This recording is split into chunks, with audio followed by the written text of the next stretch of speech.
Okay, I think it's working now. Thanks again. I see there are some people here. Hey, type your name in the chat here, just to let me know that you can hear me properly, or just say hello in the chat.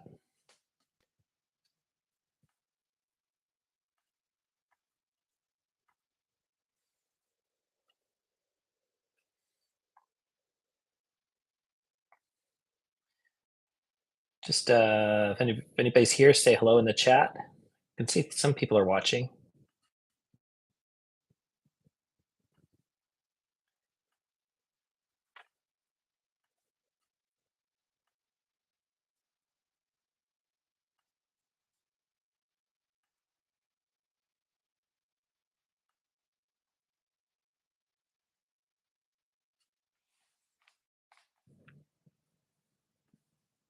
All right, we're going to assume that there's some people here. Does anybody have any questions just to lead off? I got some questions from the crowd.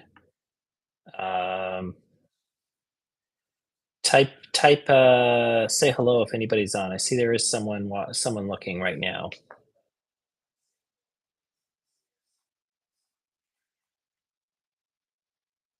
Hi. Anybody got any questions for to start? I've got some coming in, but some that were emailed to me earlier. But if you have any questions, so let me just introduce myself. My name is Anthony Epp. I am the producer and production manager for Pickled Rabbit. That's a short film that was written by Julie Zhu and Joshua Bateman and directed by Julie Zhu. And we are currently running a crowdfunding campaign for post production to raise funds for post production. But we've shot the film. The film's in the can, and we're just putting some cash together to try to finish post production. And we've got, I think, 6 days, 7 days left in our campaign.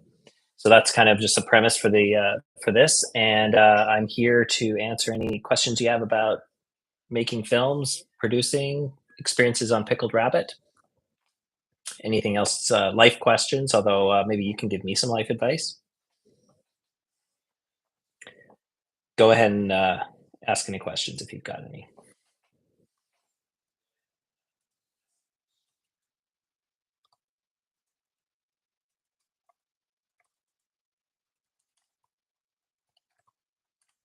I've entered in the link if you wanted to check out the campaign. So one of the first questions that I got today that I'll answer right now. Um, what inspired you to take on the role of production manager for this short film? Um, I'll try to give this. I never give short answers, so I'll give a longer answer. Um, we worked with Josh and Julie, my Helena, my partner, and my wife. We have worked with them on a couple of movies together. They were the script supervisors on a couple of films that we have worked on as assistant directors, and they wrote this really cool, fun script for Pickled Rabbit called Pickled Rabbit, and they were going for to try to raise some funding for the film last year, and they asked us because we have been getting into producing films more lately to come and help put the logistics of the project together. Um, and as is always on short films, it's really a fun opportunity to tell a story in a very condensed and intriguing way. We both loved the script and were really taken by it. And as soon as they got the green light to go into production, we ramped up and put the thing together. But ultimately, it was because Josh and Julie are not just colleagues, not just people we'd worked with, but just people we really enjoyed working with on set, and they have become very good friends of ours. And it's really nice to be able to help and support really good people who have a creative vision, but aside from just being incredibly talented, they're just really nice, great people, and we couldn't have been happier to be involved in the project.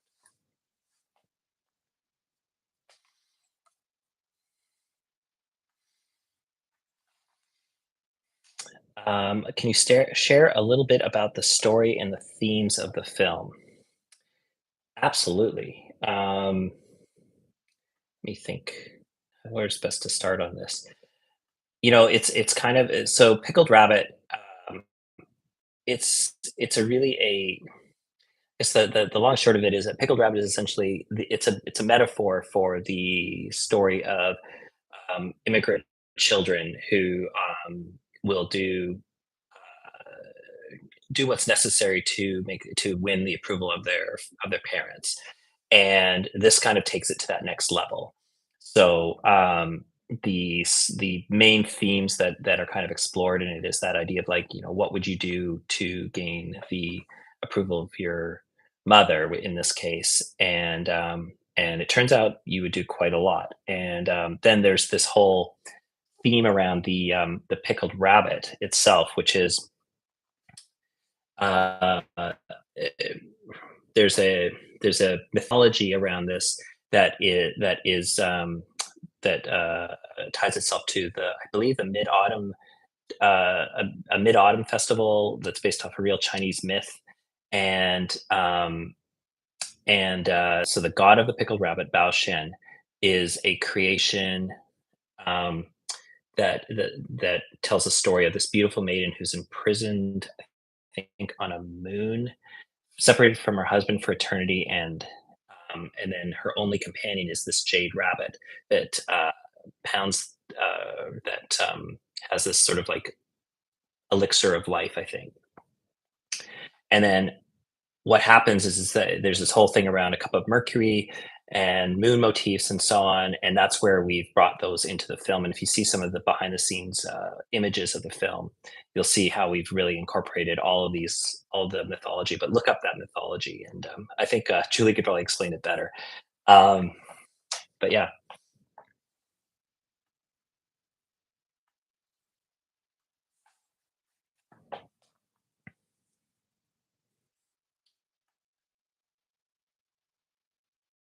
What were some of the biggest challenges we faced, and were there any unexpected obstacles during filming, and how did we overcome them? So one of the big things, and I remember this uh, from when we were doing our scouting. So we were filming in January, and we needed to film inside of a church. And in order to get the really big effect of what we wanted to do with regards to like the moon effects and the idea of having the supernatural event happening, we really needed to make sure we were always filming in the actual church area at night. Now, unfortunately, the limitations that get put on that is that in order to shoot at night, we probably needed about 12 hours to film all the scenes involving the transformation and the arrival of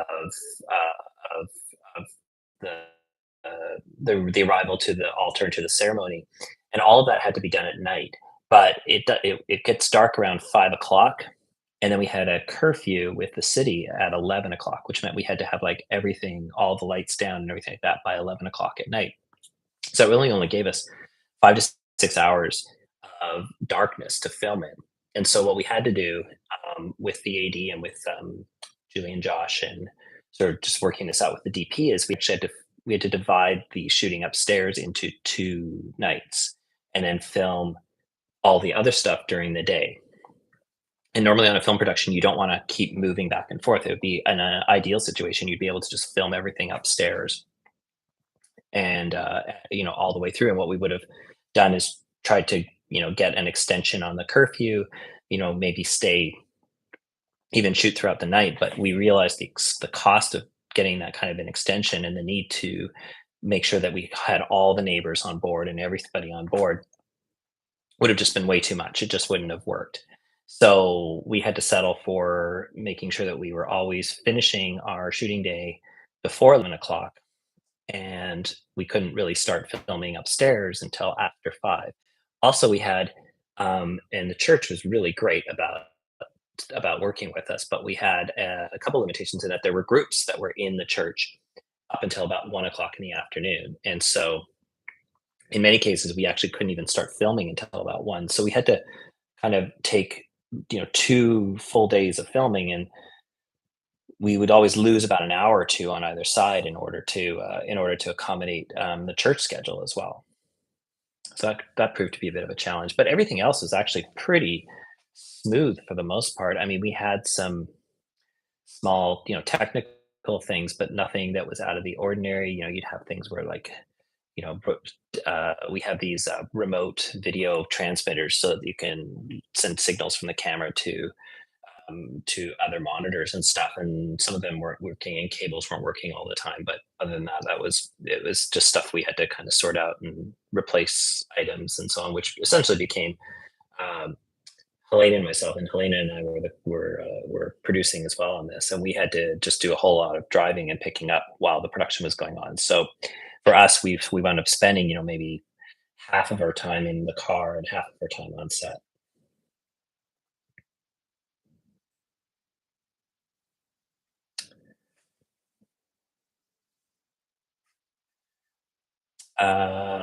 These are questions that are coming in that came in from email to me earlier. So if anybody who's on live wants to ask a question, feel free to. But otherwise, I'll just answer the questions that have come in so far.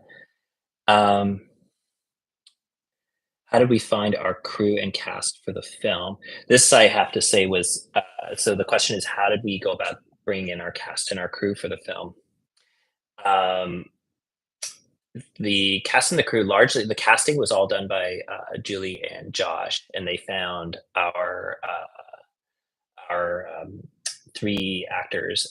So that was Lillian Lim and Kristen and Ryan, and they are all fantastic, and they are all like always working. And you when you see if you take a look at their credits, there's a show that they've been in that you've watched. And so they put those people together, and a lot of the other crew were all friends of Josh and Julie that they had worked with on other productions, and um, and then we had some friends as well who helped out with things like locations and things like that. But the great thing about working in the film industry, and this is the thing that I say for if you want to start and do your own stuff and you're here in Vancouver, it's like the more crews you get to work with out in the quote unquote real world, the and the more likely you are to be able to find people you want to work with for when you get to your own projects. Um, when oftentimes I'm talking with people outside of Vancouver or outside the industry, and they're like, "Oh, I just can't find the right crew." I'm like, I can throw a stone and hit the crew that I want in a day. Oh, question here. What did you learn on this production? What did I learn on this production? Um, really learned the I've production managed another short film before, and I production managed a feature. And then on this one, um, let's see, what did I learn? Um,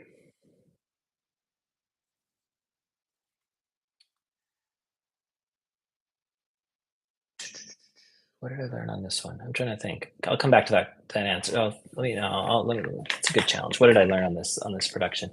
I really had to kind of work on the other films that I've worked on. I have had I've been the one kind of in charge of the money, but not really having charge of the money. And this is the first time where I've been on a production where not only was I managing the spending of the money, but I also like I had direct access to the bank account, so I knew what we had and what we didn't have at any given moment. And so more than any other production I've ever worked on as a production manager, I was really dialed into like every penny we were spending. Like on any given day, you could have asked, "Did you have a um, did you have any, or do we have money for this? Or oh, we broke this thing's going to cost us $100." And I was like, it was to that point where I was like, oh, I know exactly where that puts us in the in the budget at this moment. And when we were getting close to our limit, and when we had to pull back. Um, I mean, the other thing I wouldn't say I learned, but it just reinforced that there's certain values and things, and certain things you don't compromise on. I think that prep is super important, and I'm always saying that prep is important. The more time you spend in pre-production, on a film, even a short film, even if you're only going to be filming for 3 days, there's just so many things you can deal with in pre-production that if you that can take some of the stress off of production in a massive way. Um, you learn that the one good thing I really picked up and learned on this one was how willing people are to help out, um, especially just if the resources are available, people are always willing to help out. Um, Reinforcing the idea that food is just always number one and paramount on any production. And we had really good caterers on this show, which who we've worked with before, but they were just top notch on and kept the crew really happy the whole time. And one of the big things was, when you have to limit some of the crew size because for money purposes, we didn't have the money to hire probably as many crew members as we would have liked to. But when you see that, that means that you become responsible for, if you don't have the role, then the producer becomes the producers become the people who have to take on those roles. And so that's why we were out driving a lot. Um, yeah. Anything else? Other questions? What would you say was the most important thing to have when working on a film set? A most important thing to have when working on a film set. I mean, aside from the funny answer and obvious answer, which would be you need a camera and you need a sound team, or at least you need a camera. Um, I would say that you need to one thing that people don't think about, I think that this is super important, is you need to have really good working walkie-talkies. Walkie-talkies are like, and this is the assistant director in me, but I always think to myself, you can never, when everybody has working walkie-talkies, sets are very quiet and very easy, and they work really well together. Um, and then I think there's also just one of the just from a general sense, I would say the most important thing you need to have on a film set is you just need to have a cohesive working relationship between the producers, the director of photography, and the AD team, because essentially, um, those are the people who are, for the most part, those are the people who are in needing to work together to make sure that the day gets spent properly. The production design team usually is in there, but they have usually done a lot of the work ahead of time. And oftentimes when we are in a timing situation, the production designers, generally speaking, have already they're just top dressing. They're just figuring things out in that moment.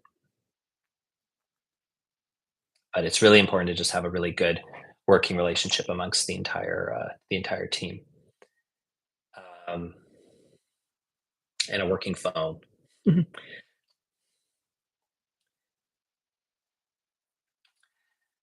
Let's see. Any other questions right now? I'm just reading through the list of the ones that I got.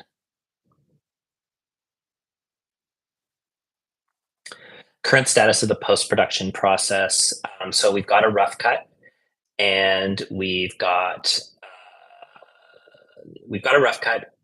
we have our visual effects and our colorists kind of standing by for after this whole production is done. This whole crowdfunding thing is done. And once it's done, we will be able to get going on the visual effects and the sound design. And once we get those, and sound design, I would add to that music. So once we get all of the visual effects, the sound design, the music done, those might happen a little bit more simultaneously with each other. And then we do have a final finishing of color correction that we have to do. So basically, we've got the edit done. Uh, and that's kind of the where things are right now. We kind of know what we need to do for visual effects. Sound design hasn't really started yet, and hasn't really got that part we haven't talked about yet. And then we haven't gotten into coloring yet.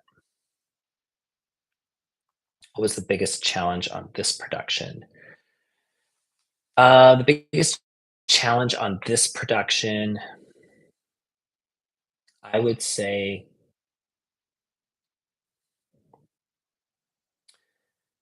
it was a very ambitious production, and I think we had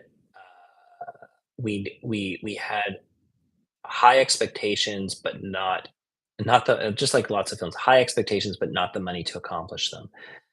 Um, and that meant we weren't able to really have people working in prep the way that I think we would have wanted to. I think that if we had been able to get you know, if we'd been able to pay people more during pre-production to be able to be more ready, I think that would have helped. But ultimately, in the end, we got all the shots we needed. So, but in the end, what we also had to do was because of that, we had to kind of dip a little bit into our post-production budget, which is kind of where we're at right now, in order to finish the production side of the film.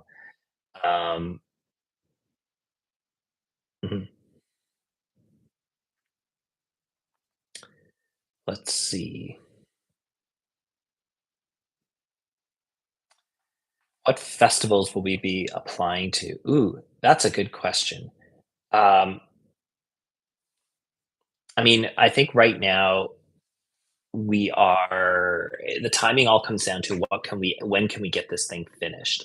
So that's the hard part. The hard answer to that is that, it's when can we get it finished, and that would help us figure out what festivals we want to target because I don't know if for those of you who don't necessarily know how it works is that there are certain film festivals, like some of the bigger ones, like you might have heard of Sundance, you might have heard of South by Southwest, and there's sort of like that the top tier film festivals that are out there.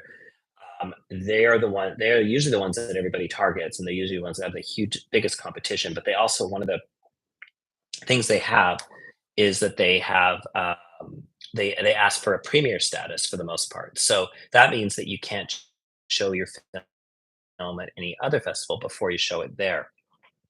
So you have to kind of put your eggs in that basket of hoping that you get into one of those, and then kind of hedging against having some of these more genre specific film festivals that you really want to go to that probably actually are going to be even more even more valuable in the long run because your audience is going to go there. So this is a horror film.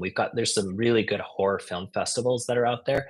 One of the ones that is actually in Canada here, and it's in Montreal, is Fantasia Film Festival, I think, and they are like world known for being a place to go for to bring horror films and horror short films too. And I think we definitely would want to get into that one. And it's really it's a matter of trying to line up the festival applications with the completion of the film, and then trying to time it so that we can have like that sort of 6 to 12 month run of hitting some film festivals, and then picking the ones we want to travel to.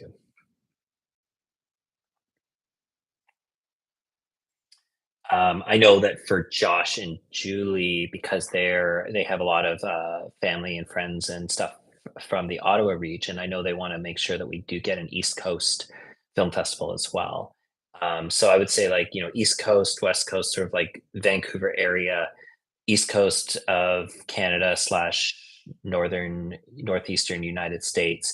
And then because there's an Asian market for the film, we think that there's a lot of opportunities to get into film festivals in Asia.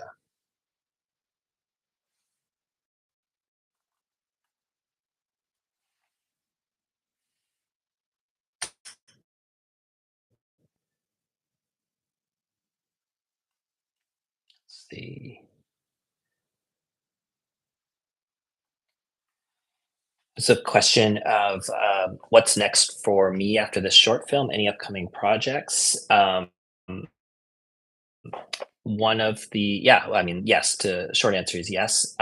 We are producing a Canadian spy movie called The Quiet Canadians. Um, and that's something we are also putting together right now. We've got the script. We're raising funding for that, and we are in line. We still do assistant directing, uh, and then we are looking to produce more projects, quite a few more projects if we can. Um, we've got another short film that we are producing that's called Unfraid, which is a western, and that one we are trying to get into production in September. And then there's a film we are ADing on that is supposed to go in October. And other than that, it's quite Canadians. We have another film called Shingar that is, or Shinger that is that Helena wrote as a script that we are going to be trying to develop as well. That hopefully we can develop and get off the ground for after Quiet Canadians. And lots of things on the go.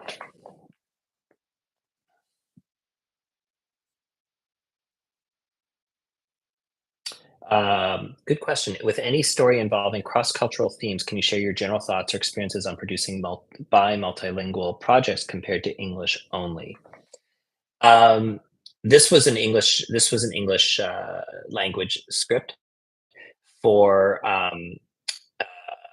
multilingual. I've worked on another movie where we did have we had Cantonese and Mandarin that was being spoken, um, and we've had we usually have consultants who come in to help with the language and make sure that, especially with regards to making sure we're getting the pronunciations right. We always bring those in to make sure that that's taken care of. And usually, anytime there's any themes that are involved that involve multicultural themes that I don't understand or might not be familiar with, it's usually coming from like the writers usually got a good familiarity with it, or we've brought in a consultant. In this case, we have like Julie and Josh both have like a really good sense of what the mythology is for the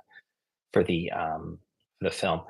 I'm trying to think if I've worked on any films that were in another language more predominantly. I haven't worked on any that are actually in another language other than English.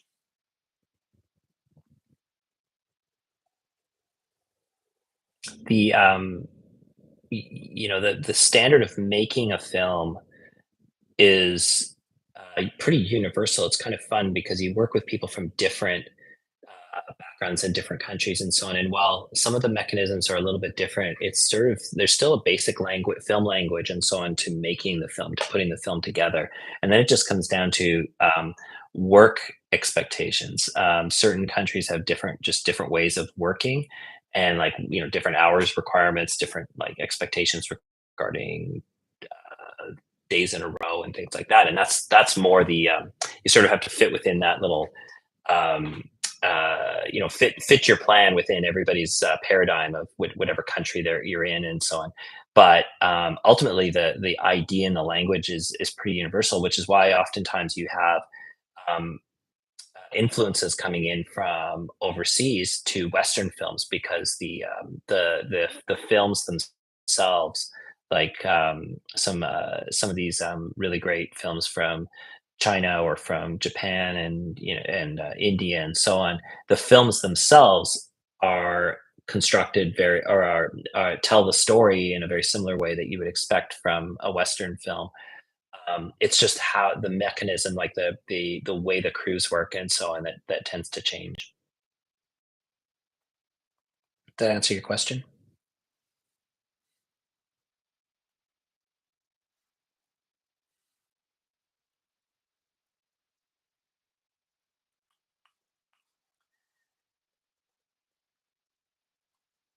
Um, Question that came in: how do you see your role evolving in future projects?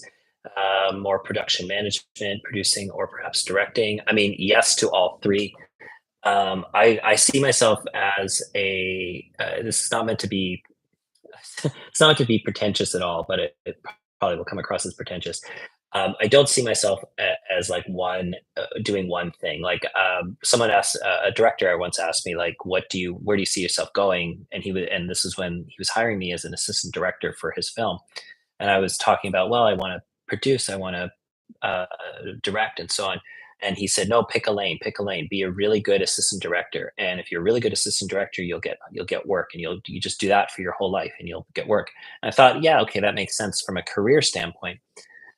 But from a creative standpoint, I'm far more drawn to that sort of multi hyphenated position where it's like producer, writer, director, or production manager, producer, or something like that, where you're carrying different hats. What I really have enjoyed lately is this idea that, I've been an assistant director for over a decade, and um, I feel like my experiences working on such a variety of different sets, like different genres, different budget levels, and so on, have made it made it so that I really want to do more than just being assistant director only. But I love assistant directing. I love the vibe of working as an assistant director on set. But I also love getting into production management. Production management is something I've only been doing now for the last I guess almost a year now, where I've worked on two shorts and one feature, and I'm continuing to get more and more work on those kinds of films.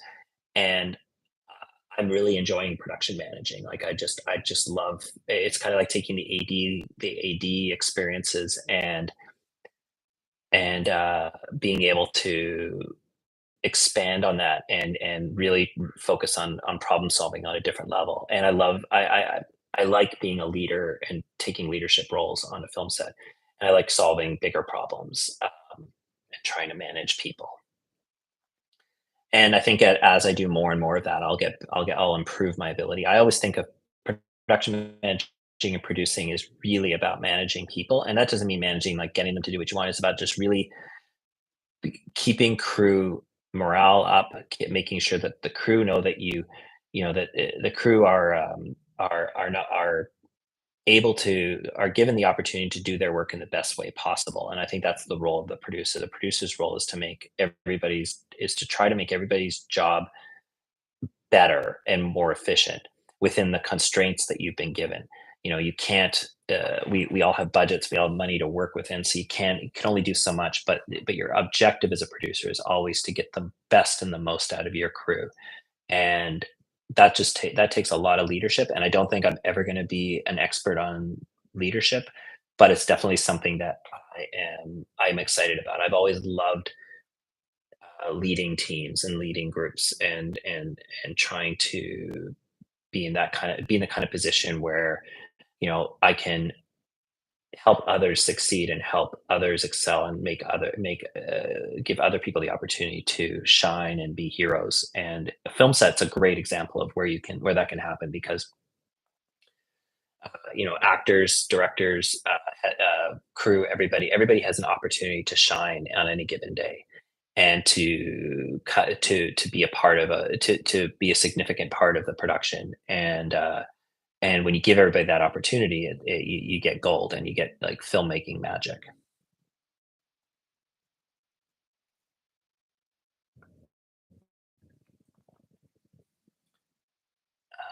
Um, any other questions here?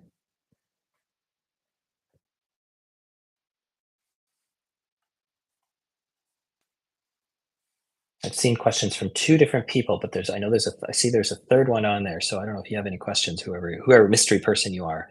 There's one more question that I have from email from earlier. How do you balance a creative vision with practical strengths like budget and time? And I mean, this is the ultimate movie making question. Um,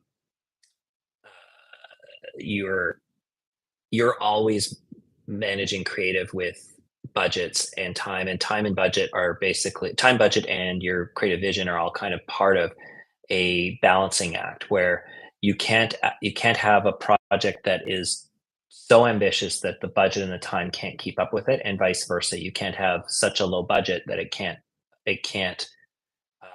execute the film that you're trying to make. So you're often there's a delicate balance, and I tend to step away from when people say, "Oh, let's make that. We have $2 million, and let's make a movie for $2 million," without looking at what kind of a movie you can make for $2 million or for $100,000.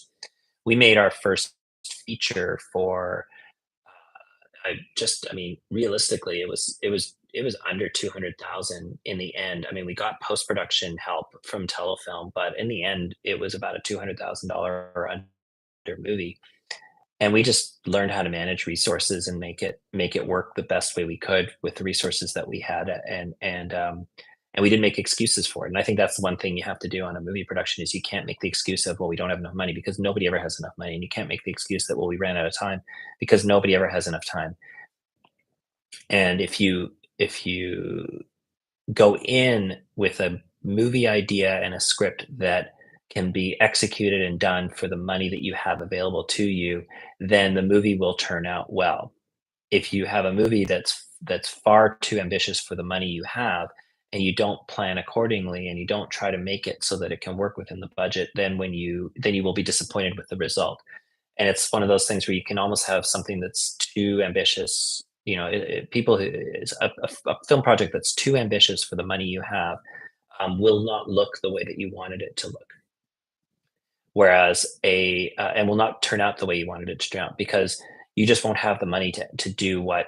If you wanted to make a superhero movie and you want to make it just like other superhero movies, unless you have $100 million, you're not going to do that.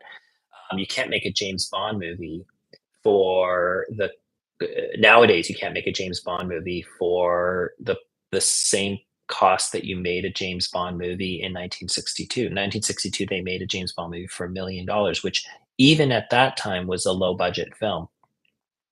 But nowadays they're over $100 million. So all of these movie projects. I mean, one movie you could make that was a great hit and that turned out really well was a movie like a Star Trek 2. If you're into like genre films, Star Trek 2 was like a very low budget movie, but it was executed so well. But if you look at it, it's essentially William Shatner and Ricardo Montalban, who are the two adversaries in this film, never have a scene together in the movie, and most of the movie takes place on the bridge of the Enterprise or the bridge of the other ship, and that's the whole movie. The whole movie takes place in two locations with a couple of other little bits thrown in, and that for me is the ultimate example of making a great story that was done for, at that time, a very low budget. It was a budget that was I remember, it was cut quite a lot. Anyway, that's an aside, but you can do a lot. You can make genre films for low budget if you are creative with the kind of approach you're going to take to the genre film. Like, you could make a superhero movie for micro budget level if you changed the way that the superhero movie was going to be made. Like, if you think about it, the Joker is a superhero movie that's made. um, that could have been made with. I mean, if you took out all the polish, that could have been made for far less money, probably. But it's still a superhero movie. But it's an origin story for a superhero movie.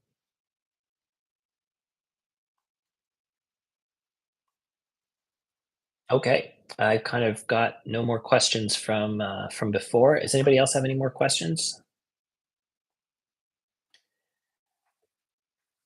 Do me a favor, if you're on live right now, or if you're watching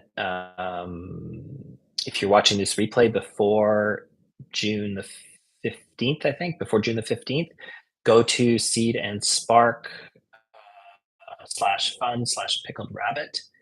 Um, and donate there. Oh, the question: do you still have the rabbit?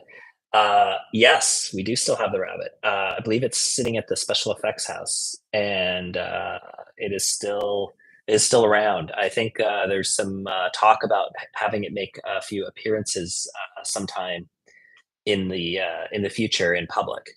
But it exists, and it is hanging out with our special effects person. Will you be keeping it for a feature?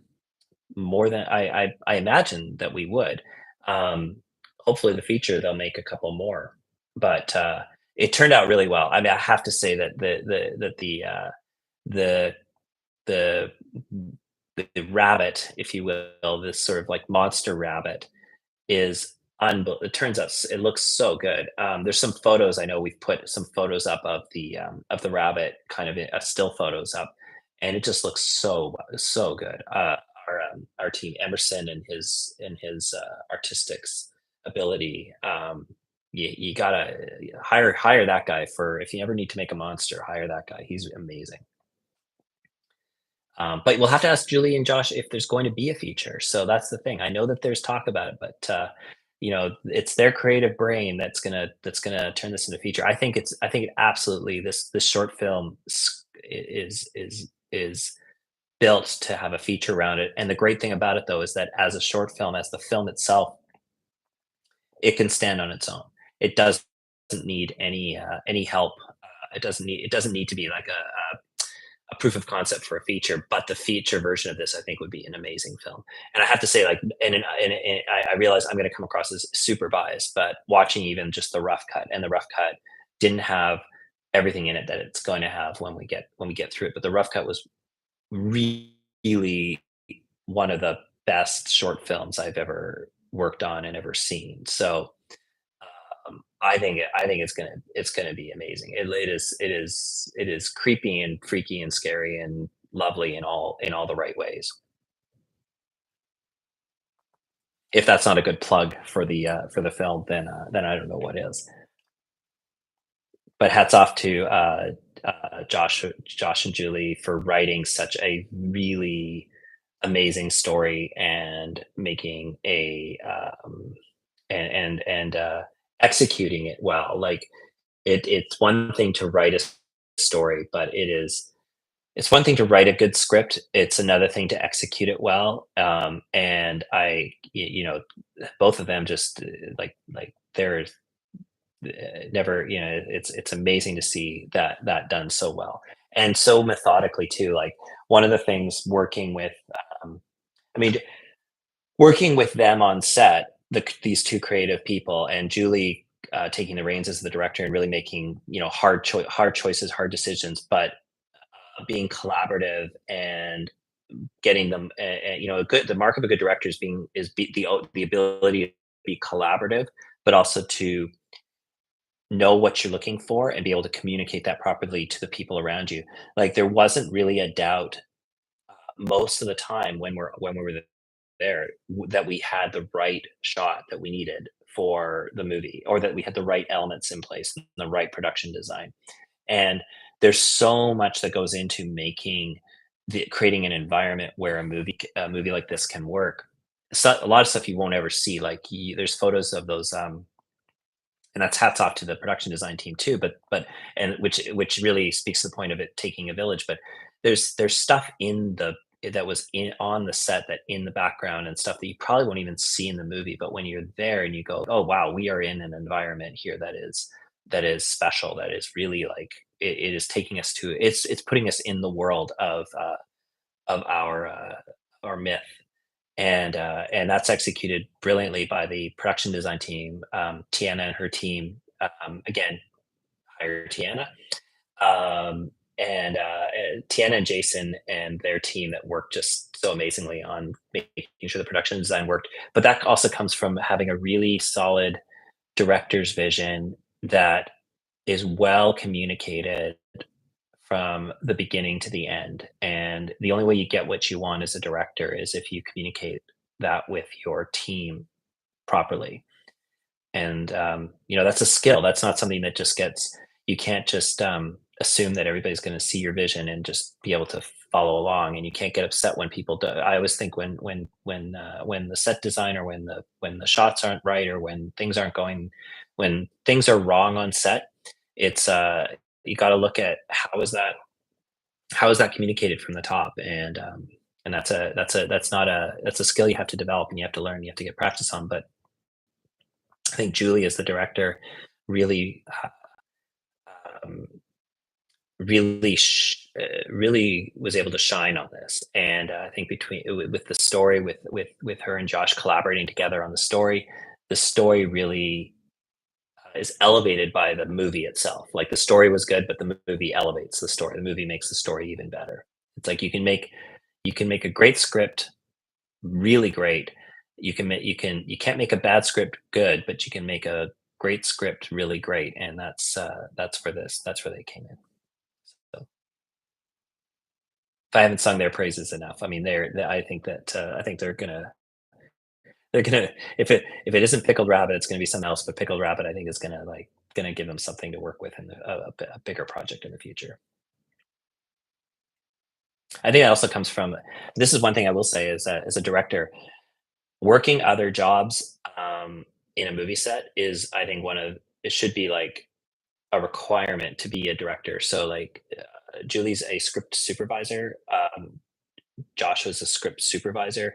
And for those who don't know, script supervisor essentially holds the story of the film in their brain, um, to fill in the gaps for the director, to help fill in the gaps for the director, to make sure the director doesn't lose sight of things. The director's often got about a billion things on their brain, and the script supervisor can focus on just the story and can focus on making sure the story is executed properly and making sure that the shots we need are there for the edit in the right way, and that when you need to make a decision about losing a shot, that you have the script supervisor can inform whether or not that's going to work or not. Like, oh, you're going to need this later, so you may have to make sure you get it.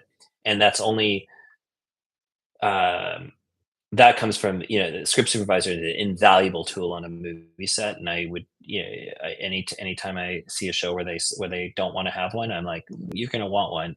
Even if they say, oh, I'm going to edit it myself, it's like, well, yeah, but you might not have what you need to edit it without having your script supervisor there.